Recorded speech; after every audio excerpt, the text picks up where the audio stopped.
नमस्कार, स्वागत है आपका और मैं हूं आपके साथ सपना दीपक मदेशिया। बुलेटिन का आगाज करेंगे। ऋषिकेश के निकट परमार्थ निकेतन में चल रहे इंटरनेशनल योग महोत्सव के अंतिम दिन उत्तराखंड के राज्यपाल गुरमीत सिंह पहुंचे। उन्होंने इंटरनेशनल योग महोत्सव में शामिल हुए योग गुरु जी और योग प्रशिक्षकों को संबोधित किया।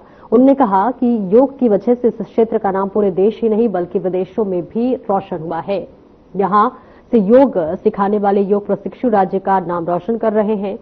मौके पर राज्यपाल को परमार्थ निकेतन के अध्यक्ष स्वामी चिदानंद मुनि महाराज ने गंगा अवार्ड से सम्मानित किया। उन्होंने कहा कि राज्यपाल के इस कार्यक्रम में शामिल होने से समारोह में 4 चांद लगे हैं। समापन के मौके पर उत्तराखंड के कैबिनेट मंत्री धन सिंह रावत, हंस फाउंडेशन के भोले जी महाराज और पद्म श्री कैलाश खैर भी पहुंचे। कैलाश खैर ने अपनी सुरीली आवाज से भजन प्रस्तुत कर समा बांधने का काम किया।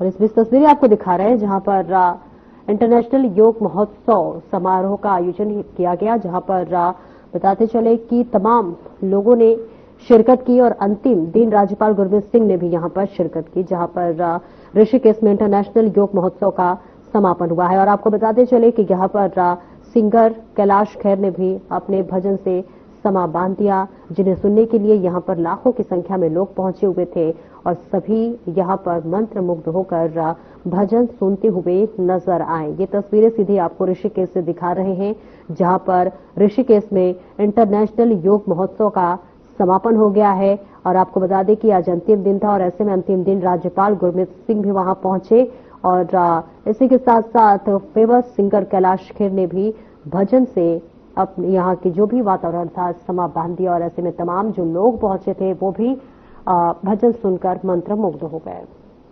अत्यंत सौभाग्य का दिन है और ये क्षण अपने आप में स्पेशल है, क्योंकि परमार्थ आश्रम के अंदर में 1 हफ्ते तक चला इंटरनेशनल योगा फेस्टिवल आज उसका समापन है। कभी कभी ऐसा लगता है कि भारत की ये जो सोच विचार और धारणा है, जो हमारी सभ्यता और संस्कृति का संदेश है, इसको किस प्रकार से पूरी मानवता पूरे विश्व के साथ साझा किया जाए। ये योगा सिर्फ फिजिकल एक्सरसाइज नहीं है, ये एक बॉडी माइंड और सोल का मिलन है। ये किस प्रकार से एक इंसान का पूरे ब्रह्मांड के साथ में मिलाप है। मुझे ऐसा लगता है कि जितने भी 1000 से भी ज्यादा जो फॉरेन कंट्री से 57 कंट्री से आए हैं और वो ये संदेश भारत का लेके जाएंगे। और उत्तराखंड की धार्मिक सरकार एक के बाद एक नए लक्ष्य निर्धारित कर रही है, जिसमें राज्य विकास के पथ पर अग्रसर हो सके। मुख्यमंत्री पुष्कर सिंह धामी ने कहा कि ग्रीन गेम्स के बाद अब ग्रीन 4 धाम यात्रा संचालित करने का आह्वान किया जाएगा। बताते चले कि ग्रीन यात्रा की थीम पर पर्यावरण को संरक्षित करने की और बिना प्लास्टिक की यात्रा करने के लिए प्रेरित किया जाएगा।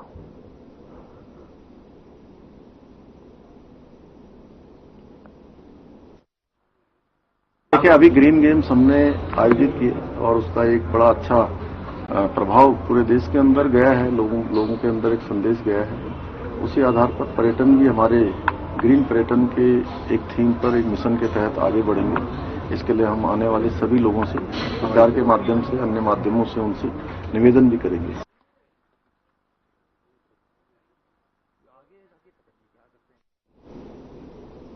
और देश के पहले सीडीएस रहे जनरल बिपिन रावत की जयंती पर उन्हें याद किया गया।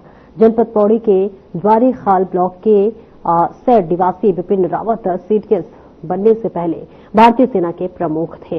उनका जन्म उत्तराखंड के पौड़ी गढ़वाल जिले में 16 मार्च 1958 को राजपूत परिवार में हुआ था। दिसंबर 2021 में एक हेलीकॉप्टर क्रैश में जनरल बिपिन रावत और उनकी पत्नी का निधन हो गया था। जनरल बिपिन रावत को मरणोपरांत पद्म भूषण सम्मान से सम्मानित किया गया था।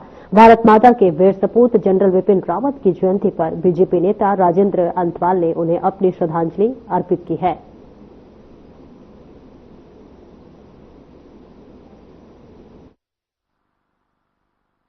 महान सपूत, देश के महान सपूत और उत्तराखंड के लाडले को अपनी भावभीनी श्रद्धांजलि देता हूं और परमात्मा से कामना करता हूं कि उनको अमृत प्रदान तो हुआ ही है, लेकिन अपने चरणों में स्थान दें और ऐसा वीर इस धरती को मिलते रहे।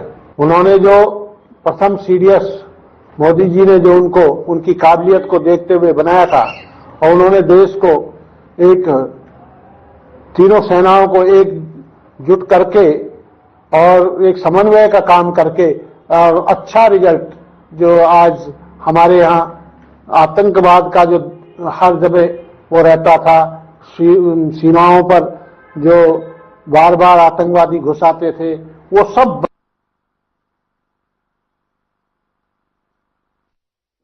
बेरोजगार संगठन के पूर्व अध्यक्ष और जनहित के विषय पर आंदोलन करने वाले बॉबी पवार ने एक बार फिर शासन को कमियों को उजागर करने का काम किया है। बता दें कि बॉबी पवार ने कहा है कि पेयजल निगम में उच्च अधिकारियों की तरफ से भ्रष्टाचार करने वाले अधिकारियों पर कृपा बरसाई जा रही है। बॉबी पवार ने कहा कि जिन अधिकारियों के खिलाफ प्रतिकूल प्रविष्टि दाखिल हो चुकी है, उनकी फिर भी पदोन्नति का लाभ देने का काम हो रहा है।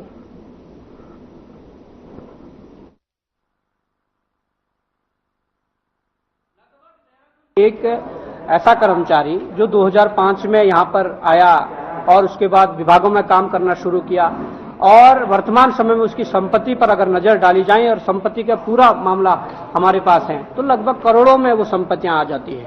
इसके अलावा उनकी 2 फर्में हैं। एक फर्म के द्वारा वो जो ठेकेदारों को काम दिया जाता था उसमें वो जो मटेरियल होता था उसकी सप्लाई करता था और अप्रत्यक्ष रूप से वो ठेकेदारी करता था। दूसरी फर्म जो है जो उसके अपने पत्नी के नाम से है, उस फर्म के माध्यम से इस उत्तराखंड में उन्होंने कई एग्रीकल्चर लैंड और कई तमाम प्रकार की और जमीनें खरीदी हैं और उन जमीनों का जब आंकलन किया गया तो लगभग कई करोड़ों में वो जमीनों का मूल्य है। और ये व्यक्ति ऐसा है कि जिसके खिलाफ पूर्व में भी बहुत सी प्रतिकूल प्रविष्टियां लगी हैं और जांच में दोषी ठहराया गया है। बावजूद उसके इस पर कार्रवाई होने के बजाय इन्हें प्रमोशन पे प्रमोशन दिया जा रहा है। ऐसा सुनने में आया कि बड़े अधिकारियों और बड़े नेताओं की शय के कारण ये हो रहा है और कुछ अधिकारियों के ब्लैक मनी को ये व्हाइट करने की कोशिश वो करता है, ऐसी भी सूचना है। और निश्चित तौर पर जिस प्रकार से इस व्यक्ति के द्वारा या इस व्यक्ति के खिलाफ एक ठेकेदार ने अपने शपथ पत्र में एक शिकायत दी है कि मेरे से 10 लाख रुपए काम के नाम पर इन्होंने लिए कि मैं आपको काम दिलाऊंगा, बड़ा गंभीर विषय है। अगर शपथ पत्र के माध्यम से किसी ने शिकायत दी है तो उस पर निश्चित तौर पर कार्रवाई होनी चाहिए। और इसके अलावा जिस प्रकार से हमारे द्वारा एक और महत्वपूर्ण प्रश्न उठाया गया था कि 1,75,000 की नौकरी जो अभी बांटी गई थी एक लखनऊ से लाए हुए व्यक्ति को, तो उसमें यह सूचना प्राप्त हुई है कि वो नौकरी प्रेमचंद अग्रवाल जो मंत्री है विभागीय, उनके सिफारिश के आधार पर ये दी गई थी। तो हमारी जो कार्रवाई शहरी विकास निदेशालय और विभाग की ओर जो चल रही थी वो निश्चित तौर पर अब मंत्री प्रेमचंद अग्रवाल के खिलाफ अब जाएगी। और उसके अलावा जो सबसे महत्वपूर्ण अभी है वो सूचना आयोग की मैं बात करूंगा कि जहां पर 9+1 का कोरम है, 9 आयुक्त और एक मुख्य सूचना आयुक्त, वहां पर 15 दिनों से केवल एक आयुक्त बैठता है। और जो हाईकोर्ट के दिशा निर्देश है उसमें यह कहा गया है कि जब तक कोरम पूरा नहीं होगा तब तक किसी विषय पर भी सुनवाई नहीं होगी। तो निश्चित तौर पर ये 15 दिनों से अगर सुनवाई नहीं हो रही है तो प्रदेश की जनता कहीं ना कहीं दुखी है। और वो इसके अलावा मैं ये भी कहना चाहता हूं कि जल्दी से जल्दी इस कोरम को पूरा किया जाए, जिससे कि जो 1500 से अधिक मामले जो पेंडिंग पड़े हुए हैं वो उनका रास्ता खुल सके, क्योंकि वो कई ऐसे गंभीर मामले हैं जिनकी सूचना तत्काल लोगों को उपलब्ध करनी चाहिए थी, परंतु आयोग 15 दिनों से कोरम पूरा नहीं कर रहा, तो कोई सुनवाई नहीं हो पा रहा है। दुखद है।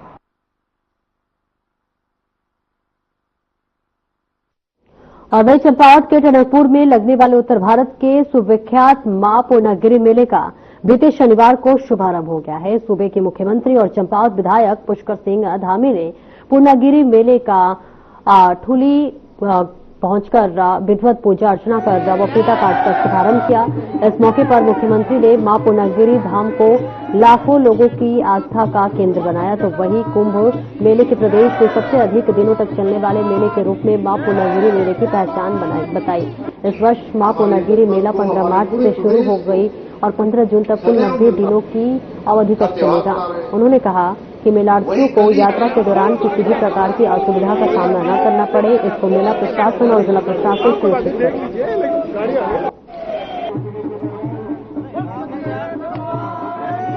आने वाले सभी भक्तगण ठीक प्रकार से मां के दर्शन करें, उनको आने जाने में सभी सुविधाएं प्राप्त हों, किसी प्रकार की परेशानी न हो। मेला प्रशासन, जिला प्रशासन सब मिलकर इस मेले को व्यवस्थित करेंगे और हमारा प्रयास है आने वाले समय में बड़ी संख्या में यहाँ श्रद्धालु आते हैं तो यहाँ एक सर्किट बने, वो सर्किट बनकर मेले में आने वाले श्रद्धालुओं को उनके 2, 3, 4 दिनों का एक उनका प्लान बने, जिसमें कि इसके आसपास चाहे वो चंपावत का हमारा क्षेत्र हो, गोलजू का स्थान हो, बाबा गोरखनाथ का स्थान हो, माँ बाराई का स्थान हो, गढ़कोची मैया का स्थान है, बयानपुरा बाबा का स्थान है, श्यामला ताल है, ऐसे स्थानों की भी यात्रा लोग करें। रीठा साहब भी इसी में, मायावती अद्वैत मायावती आश्रम भी इसी जनपद में स्थित है।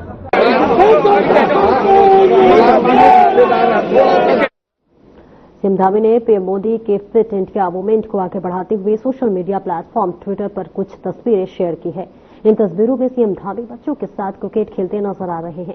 सीएम धामी ने ट्विटर पर लिखा, व्यस्त दिनचर्या के बीच आज बेटे के साथ क्रिकेट खेला।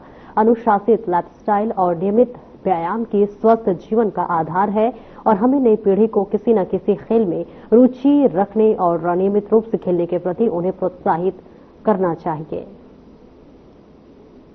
और देहरादून से तस्वीरें दिखा रहे हैं जहां पर फिट इंडिया मूवमेंट को बढ़ावा दे रहे हैं मुख्यमंत्री, जहां सोशल मीडिया पर उन्होंने कुछ तस्वीरें भी साझा की है जहां पर बेटे संग क्रिकेट खेलते नजर आ रहे मुख्यमंत्री पुष्कर सिंह धामी। तस्वीरें आपको दिखा रहे हैं जहां पर देखिए अपने सोशल मीडिया के जरिए मुख्यमंत्री ने एक पोस्ट शेयर की है जहां पर वो अपने बेटे के साथ क्रिकेट खेलते हुए नजर आ रहे हैं और इसी के साथ फिट इंडिया का एक प्यारा सा मैसेज देते हुए मुख्यमंत्री नजर आ रहे हैं। अपने बेटे के संग क्रिकेट खेलते हुए देखिए मुख्यमंत्री की ये तस्वीरें आप तक साझा कर रहे हैं जो कि उन्होंने सोशल मीडिया के जरिए एक संदेश दिया है कि कैसे फिट इंडिया मूवमेंट आगे बढ़ सकता है और फिट इंडिया मूवमेंट को आगे बढ़ाने के लिए लगातार मुख्यमंत्री अग्रसर है। और इस बीच ये तस्वीरें उन्होंने साझा की है, एक संदेश प्रदेशवासियों को दी कि किस तरह से फिट इंडिया को और अधिक सुदृढ़ बनाया जा सकता है और जो ये मुहिम है उसे कैसे और अधिक सुदृढ़ बनाया जा सकता है, इसके लिए मुख्यमंत्री खुद सोशल मीडिया के जरिए पोस्ट शेयर की है।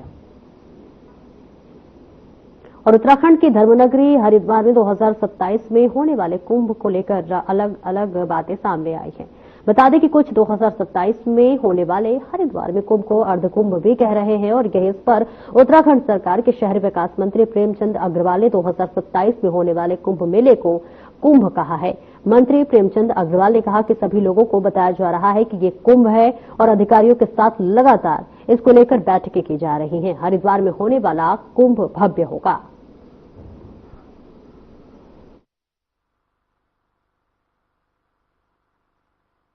जारी है और अभी क्योंकि हमारा जो एक कुंभ होने वाला 2027 में, इससे पहले की प्राथमिक बैठकें अन्य को बैठकें होनी है, ये सारी बैठकें क्योंकि अभी तो 2025 है, 2027 और 25 के बीच में लगभग 2 साल का हमारे पास समय है।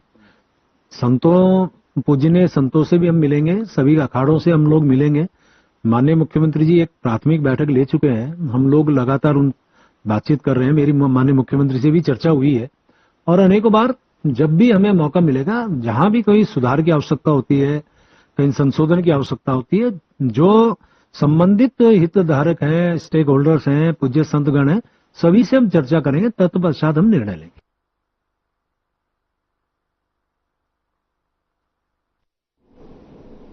उत्तराखंड में 30 अप्रैल से चारधाम यात्रा 2025 की शुरुआत हो जाएगी, लेकिन यात्रा शुरू होने से पहले केदारनाथ में गैर हिंदुओं के एंट्री बैन का मुद्दा उठा है। वह इस मामले पर बीजेपी नेताओं के भी अलग अलग बयान भी सामने आ रहे हैं, जहां पर केदारनाथ विधायक आशा नौटियाल ने भी कई तथ्यों को सामने रखते हुए केदारनाथ धाम की यात्रा में गैर हिंदुओं पर प्रतिबंध लगाने की वकालत की है। केदारनाथ से बीजेपी विधायक आशा नौटियाल ने कहा कि कुछ गैर हिंदू केदारनाथ धाम को बदनाम करने के लिए वहां पर मांस, मछली व शराब परोसने का काम करते हैं।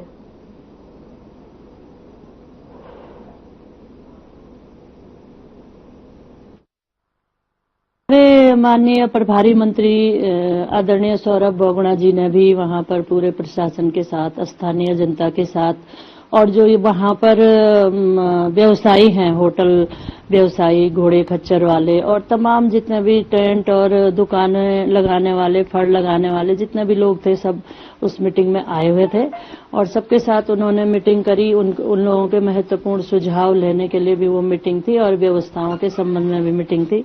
उस मीटिंग में भी खुले रूप से वहां के जो स्थानीय व्यवसायी हैं, उन्होंने यही बात करी कि जो मतलब वहां पर कुछ गैर हिंदू लोग इस तरह की हरकतें कर रहे हैं, वहां पर मीट, मांस, शराब वगैरह ले जाने का जो काम कर रहे हैं, वो धाम को बदनाम करने का काम हो रहा है।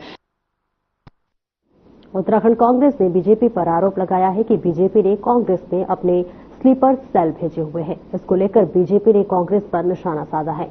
बीजेपी प्रदेश प्रवक्ता कमलेश रमन ने कहा कि बीजेपी विश्व की नंबर 1 पार्टी है।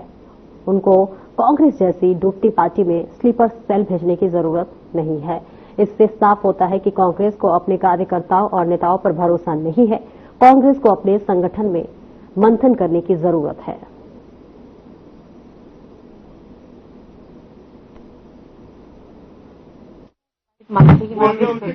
जनता पार्टी राष्ट्रीय पार्टी है और नंबर 1 देश की पार्टी है, तो उसको कोई आवश्यकता नहीं पड़ी है कि डूबते हुए जहाज में, लड़खड़ाते हुए जहाज के जो कांग्रेस का जहाज है उसमें अपने स्लीपर सेल छोड़े। हाँ, अपनी हार का ठीकरा, अपनी निराशा को की बौखलाहट है उनकी कांग्रेस की, जो वो आरोप लगाने का काम कर रहे हैं। तो मुझे लगता है कि उन्हें ना ही तो अपने कार्यकर्ताओं पर भरोसा है और ना ही अपने नेताओं पर भरोसा है, और इसीलिए वो उनको स्लीपर सेल कहने की बात करते हैं बार बार। तो कांग्रेस को अपने संगठन में मंथन करना चाहिए, विचार करना चाहिए कि उनका संगठन कैसे बढ़े और अपने नेताओं के ऊपर, अपने कार्यकर्ताओं के ऊपर भरोसा करना चाहिए, बनस्पत इसके कि वो सत्ता पक्ष के ऊपर आरोप लगाए। तो मुझे लग रहा है कि कांग्रेस की ये निराशा और बौखलाहट है जो इस तरह के गलत बयानबाजी करके वो लोगों के बीच में अपने आप को एक साफ छवि का दिखाने की कोशिश करते हैं। इसका नाम लड़केगा, किसने मुझसे बाइट मांगी अभी? अरे सूबे के अंदर अवैध मदरसों पर प्रदेश सरकार की कार्रवाई लगातार जारी है। अवैध मदरसों पर हो रही कार्रवाई पर पूर्व मुख्यमंत्री हरीश रावत ने तंज कसा है। हरीश रावत ने कहा है कि लव जिहाद, थूक जिहाद, अवैध मदरसों के बिना बीजेपी का कोई भी अस्तित्व नहीं है। बीजेपी केवल राजनीति फायदा लेने के लिए इनका इस्तेमाल करती है।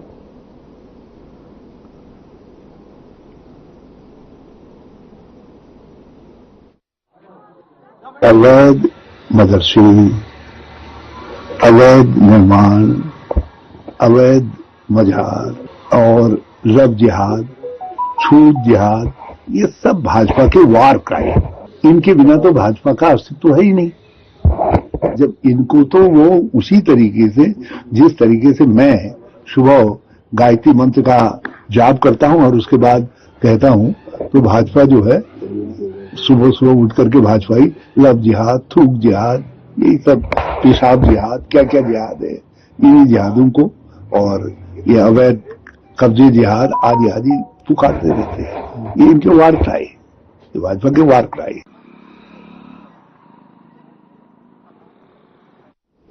कांग्रेस प्रदेश प्रवक्ता गिरिराज किशोर हिंदवाड़ ने बीजेपी सरकार पर जमकर निशाना साधा है।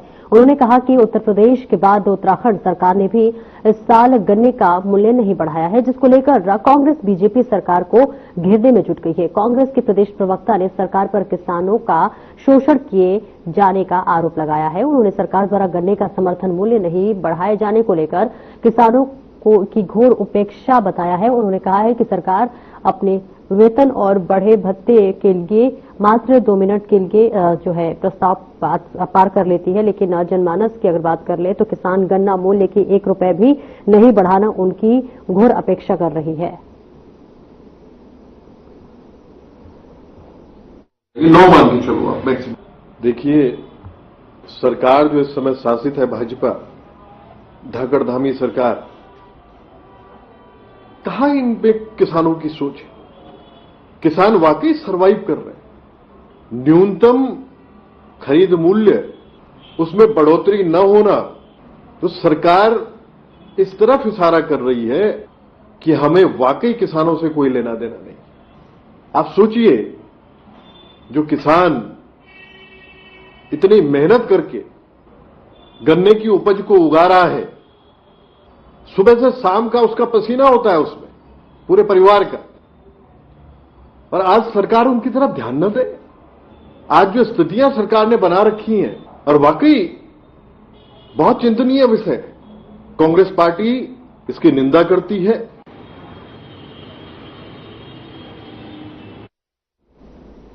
और पद्म भूषण से सम्मानित प्रसिद्ध पर्यावरणविद डॉक्टर अनिल जोशी ने लगातार बढ़ते तापमान के लिए प्रकृति के साथ बढ़ रहे मानवीय हस्तक्षेप को जिम्मेदार ठहराया है। डॉक्टर अनिल जोशी ने कोटद्वार में पत्रकारों से बात करते हुए कहा कि ऊर्जा का जिस तरह से दुरुपयोग हो रहा है उससे कार्बन डाइऑक्साइड और मीथेन जैसी गैसों का अधिक मात्रा में उत्सर्जन हो रहा है, जो बढ़ती गर्मी के लिए सीधे तौर पर जिम्मेदार है।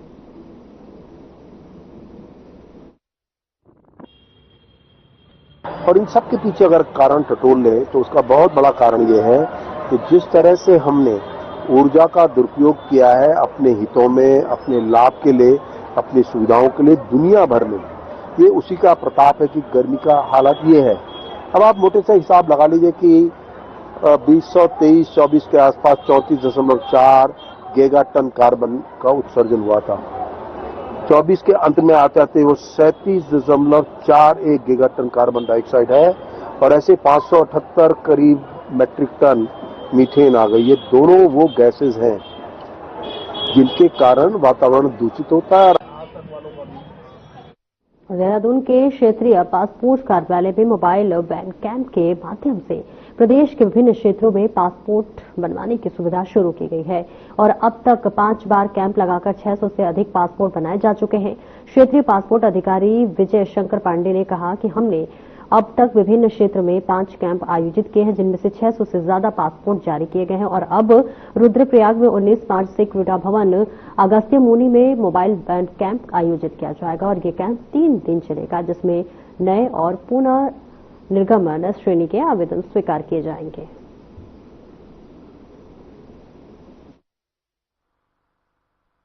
देखें, जो हम अगला कैंप कर रहे हैं 19 से 21 मार्च 2025 में, ये अगस्त मुनि रुद्रप्रयाग में होने जा रहा है। ये वस्तुतः छठा कैंप है। इसके पहले भी हमने 5 कैंप किए थे उत्तराखंड के अलग अलग जिलों में और इस 3 दिवसीय कैंप के लिए हमने प्रत्येक दिन ऑनलाइन सिस्टम से 50-50 अपॉइंटमेंट रिलीज किए हैं और इसके लिए आवेदक को हमारी एकमात्र अधिकृत वेबसाइट है passportindia.gov.in, उस पर जाकर ऑनलाइन अपॉइंटमेंट बुक करना है। वो उस पर जब वो भुगतान करेंगे तो इसके बाद ऑनलाइन अपॉइंटमेंट बुक करने के लिए उसमें जो अगस्त मुनि का विकल्प है वो अपने आप आता है। और देहरादून की स्वच्छता रैंकिंग में सुधार लाने के लिए नगर निगम लगातार प्रयासरत है और इसी कड़ी में नगर निगम सभागार में नगर आयुक्त नमामि बंसल की अध्यक्षता में स्वच्छ सर्वेक्षण 2024-25 को लेकर एक कार्यशाला आयोजित की गई थी। इस कार्यशाला में नगर निगम के अधिकारी, पर्यावरण मित्र और सफाई व्यवस्था से जुड़े अन्य संबंधित लोग शामिल हुए थे और इस बीच नगर आयुक्त नमामि बंसल ने कहा कि स्वच्छ सर्वेक्षण के तहत नागरिकों से फीडबैक लिया जा रहा है और यह शहर की स्वच्छता रैंकिंग में महत्वपूर्ण भूमिका निभाएगा।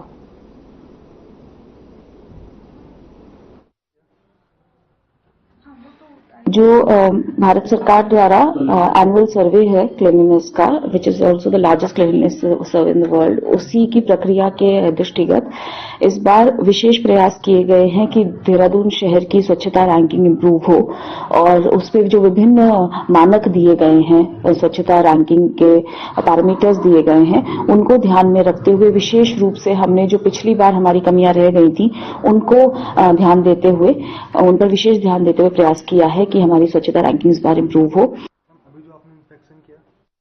रोजाना खराब पड़ी रहने वाली स्ट्रीट लाइट की शिकायतें देने के बाद भी निगम कोई कार्रवाई नहीं करता था, लेकिन अब दून में खराब पड़ी स्ट्रीट लाइटों को जल्द ठीक कराया जा रहा है।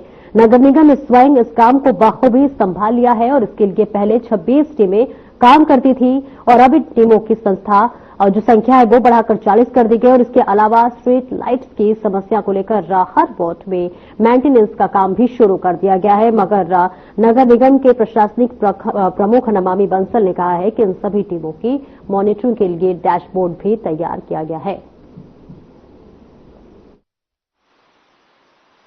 स्ट्रीट लाइटिंग के लिए टीम्स की संख्या बढ़ा दी गई है। पहले 26 टीमें काम करती थी, अब 40 टीम काम कर रही हैं फील्ड पर और इनकी डेली मॉनिटरिंग के लिए एक डैशबोर्ड भी तैयार किया गया है।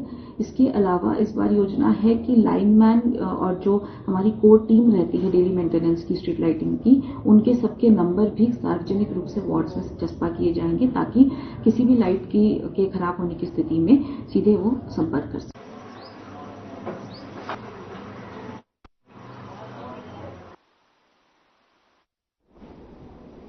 फिलहाल इस बुलेटिन में इतना ही। नमस्कार।